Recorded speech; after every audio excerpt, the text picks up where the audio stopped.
అందరూ మొహమాటం వదిలేసినా కూడా most of the female face breast pain అన్నమాట. సో కొంచెం కొన్నిసార్లు పీరియడ్స్ ముందేమో మాకు హార్మోనల్ చేంజెస్ వల్ల వస్తుందేమో అని అనుకుంటారు కొంతమంది, లేదా ఇదేమన్నా మాకు హెల్త్ ఇష్యూ వల్ల వస్తుందా అని అనుకునే వాళ్ళు, భయపడే వాళ్ళు కొంతమంది. సో దీన్ని ఎలా డిఫరెన్షియేట్ చేసుకోవచ్చు అంటారు? సో బ్రెస్ట్ పెయిన్ అంటే ఇంగ్లీష్లో బ్రెస్ట్ మాస్టాలజీ అంటాం. సో అది పెయిన్ అనేది రొమ్ములో బోత్ సైడ్స్ రావచ్చు అండ్ ఏదో ఒక్క ప్లేస్లో ఒక స్పెసిఫిక్ ఏరియాలో ఒక సైడ్ ఉండొచ్చు. సో దీనికి కాజెస్ అనేవి చాలా ఉంటాయి. చాలా ఫ్రీక్వెంట్గా మోస్ట్ కామన్గా వచ్చేది హార్మోనల్ ఫ్లక్చుయేషన్స్ వల్ల. ఇది కాకుండా కొన్ని బినైన్ కండిషన్స్ అంటే క్యాన్సర్ కాని కండిషన్స్ కొన్ని ఉంటాయి. కొన్ని గడ్డల వల్ల, కొన్ని సిస్ట్ వల్ల, వాటి వల్ల నొప్పి రావడం వల్ల కూడా కొన్నిసార్లు బ్రెస్ట్ పెయిన్ అనేది వస్తుంటుంది.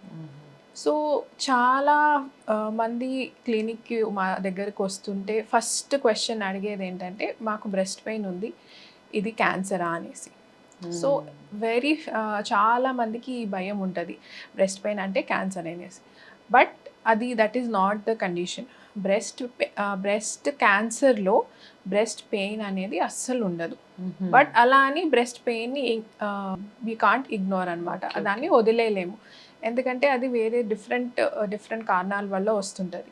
అది ఏంటి అనేది ఎవాల్యుయేట్ చేసుకొని దేని వల్ల వస్తుంది అనేది చూసుకొని దాని ప్రకారం ట్రీట్మెంట్ ఇస్తాం. సో ఒక బ్రెస్ట్ పెయిన్ అంటే దానికి ఒక స్పెసిఫిక్ ట్రీట్మెంట్ ఉంది. అది ఎందువల్ల వస్తుంది అనేది డయాగ్నోస్ చేసుకొని దాన్ని బట్టి ట్రీట్మెంట్ ఉంటుంది.